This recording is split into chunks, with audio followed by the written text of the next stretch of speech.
ओम नमः शिवाय। आज हम आपको सुनाने जा रहे हैं 16 सोमवार की व्रत कथा।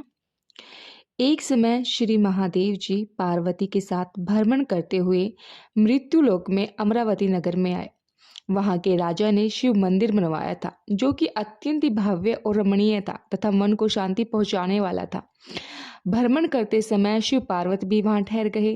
पार्वती जी ने कहा, हे नाथ, आओ आज इस स्थान पर हम चोरस खेलते हैं।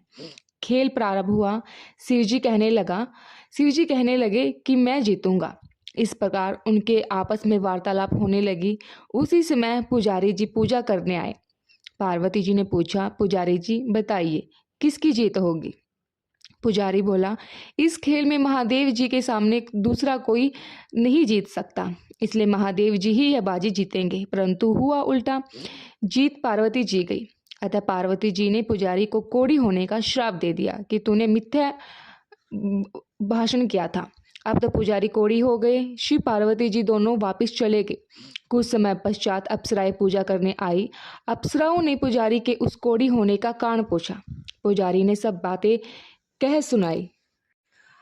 अप्सराएं कहने लगी, पुजारी जी आप 16 सोमवार का व्रत करो तो शिव जी जल्दी ही प्रसन्न हो जाएंगे और आपके सारे संकट दुख दूर दूर कर देंगे। पुजारी जी ने अप्सराओं से व्रत की विधि पूछी। अप्सराओं ने व्रत के करना तथा व्रत की उद्यापन करने की संपूर्ण विधि बता दी। पुजारी ने विधि पूर्वक श्रद्धा भाव से व्रत प्रारंभ किया। वह अंत में व्रत का उद्यापन भी किया। व्रत के प्रभाव से पुजारी से रोग मुक्त हो गए। कुछ दिनों बाद फिर से शंकर और पार्वती जी पुण्य उस मंदिर में आए तो पुजारी से रोग मुक्त देखकर पार्वती जी ने पूछा, मेरे दिए हुए श्राप से मुक्ति पाने का तुमने कौन सा उपाय किया। पुजारी जी ने कहा, हे माता, अप्सराओं द्वारा बताए गए 16 सोमवार के व्रत करने से मेरा यह कष्ट दूर हो गया। पार्वती ने भी 16 सोमवार का व्रत किया, जिससे उनके रूठे हुए कार्तिकेय जी भी अपनी मां से प्रसन्न होकर आज्ञाकारी हुए। कार्तिकेय जी ने पूछा, हे माता, क्या कारण है कि मेरा मन सदा आपके चरणों में लगा रहता है। पार्वती जी ने कार्तिकेय को 16 सोमवार के व्रत का महत्व बताया तथा उसकी विधि बताई। तब कार्तिकेय जी ने भी इस व्रत को किया तो उनका बिछड़ा हुआ मित्र मिल गया। अब मित्र ने भी इस व्रत को अपने विवाह होने की इच्छा से किया। फलते वे विदेश गए। वहां के राजा की कन्या का स्वयंवर था। राजा ने प्रण किया था कि हथनी जिस व्यक्ति के गले में वरमाला डाल देगी, उसी के साथ मैं राजकुमारी का विवाह करूंगा। वह ब्राह्मण मित्र भी स्वयंवर देखने की इच्छा से वहां गया और एक ओर जाकर बैठ गया। हथनी ने इस ब्राह्मण मित्र को माला पहनाई तो राजा ने बड़े धूमधाम से अपनी राजकुमारी का विवाह उसके साथ करा दिया। तत्पश्चात दोनों सुखपूर्वक रहने लगे। एक दिन राजकुमारी ने पूछा, हे नाथ, आपने कौन सा ऐसा पुण्य किया था जिससे हथनी ने आपके गले में वरमाला पहनाई। ब्राह्मण पति ने कहा, मैंने कार्तिकेय जी द्वारा बताए गए अनुसार 16 सोमवार का व्रत पूर्ण विधि विधान सहित श्रद्धा भाव से किया है, जिसके फल के कारण मुझे तुम्हारी जैसी सौभाग्यशाली पत्नी मिली है। अब तो राजकुमारी ने भी सत्य पुत्र प्राप्ति के लिए व्रत किया और सर्व गुण संपन्न पुत्र प्राप्त किया। बड़े होकर पुत्र ने भी राज्य प्राप्ति की कामना से 16 सोमवार का व्रत किया। राजा के देवलोक होने पर इस ब्राह्मण कुमार को राजगद्दी मिली। फिर भी वह इस व्रत को करता रहा। एक दिन उसने अपनी पत्नी से पूजा सामग्री शिवालय में ले जाने को कहा, परंतु उसने पूजा सामग्री अपनी दासियों द्वारा भिजवा दी। जब राजा ने पूजा समाप्त की तो आकाशवाणी हुई, हे राजा, तुम इस पत्नी को त्याग दो, नहीं तो तुम्हारा राजपाट चला जाएगा। प्रभु की आज्ञा मानकर उसने अपनी पत्नी को महल से निकाल दिया। तब वह अपने भाग्य को कोसती हुई एक बुढ़िया के पास गई और अपना दुखड़ा सुनाने लगी। तथा बुढ़िया ने बताया, मैं पूजन सामग्री राजा के कहे अनुसार शिवालय में नहीं लेके गई तो राजा ने मुझे निकाल दिया। बुढ़िया ने कहा, तुझे मेरा एक काम करना पड़ेगा। उसने स्वीकार कर लिया। तब बुढ़िया ने सूत की गठड़ी उसके सर पे रखी और बाजार भेज दिया। रास्ते में आंधी आई तो सिर पर रखी गठड़ी उड़ गई। बुढ़िया ने डांटकर उसे भगा दिया। अब रानी बुढ़िया के यहाँ से चलते चलते एक आश्रम में पहुंची। गुसाई जी उसे देखते ही समझ गए कि वह उच्च घराने की अबला विपत्ति की मारी है। वे उसे धैर्य बनाते हुए बोले, बेटी तू मेरे आश्रम में रह, किसी प्रकार की चिंता मत कर। रानी आश्रम में रहने लगी, परंतु जिस वस्तु को भी वह हाथ लगाती वह वस्तु खराब हो जाती।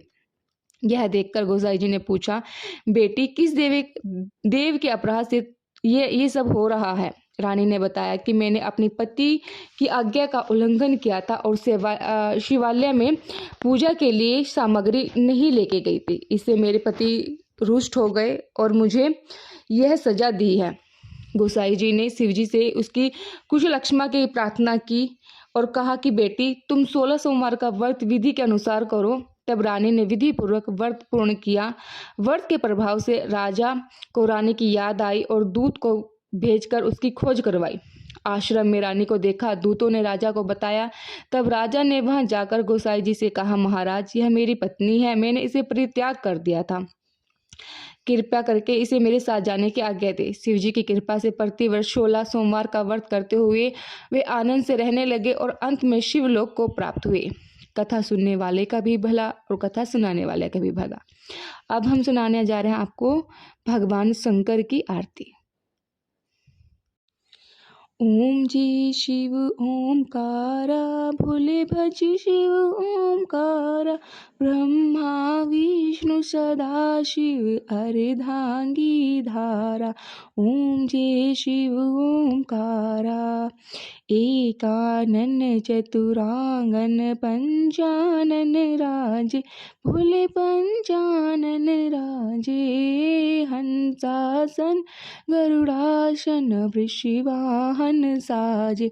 ओम जय शिव ओमकारा, दो भुज चार चतुर्भुज, 10 भुज अति सोहे, भोले 10 भुज अति सोहे, निर्गुण रूप निरखता त्रिभुवन जन मोहे।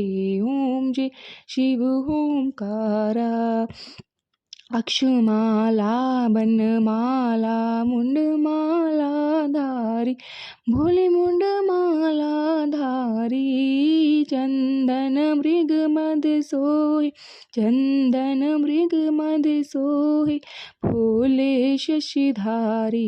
ओम जय शिव ओमकारा, श्वेतांबर पीतांबर भागांबर अंगे, भोले भागांबर अंगे, सनकादिक ब्रह्मादिक भूतांगिक संगे। ओम जय शिव ओमकारा, करके मध्य कमंडल, चक्र त्रिशूल धरता, भोले चक्र त्रिशूल धरता, जग करता जग हरता, जग संहार करता। ओम जय शिव ओमकारा, ब्रह्मा विष्णु सदा शिव जानत अभिवेका, भोले जानत अभिवेका, प्रणवाक्षर के माधे ये तीनों एका। ओम जय शिव ओमकारा, त्रिगुण स्वामी जी की आरती जो कोई नर गावे, भोले प्रेम सहित गावे, कहते शिवानंद स्वामी भजति हरि हरि स्वामी, मनवांछित फल पावे। ओम जय शिव ओमकारा, हर हर हर महादेव। ओम नमो पार्वती पते, हर हर महादेव।